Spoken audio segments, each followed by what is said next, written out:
The faces of a cube are numbered from 1 to 6. What is the probability of not rolling a 5 on a single toes of this cube? So the probability not rolling a 5. When a single die is thrown, there are 6 possible outcomes. We have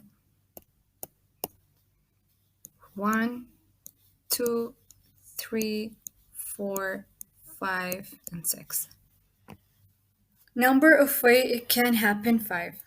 So total number of outcomes is 6. Total is 6. So we need a number less than 5. 1 is less than 5, 2 is not 5, 3 is not 5, 4 is not 5, 6 even it's not 5. So the chosen numbers are 1, 1, 2, 3, 4, 5. So 5 over 6 is the final answer. Thank you for watching.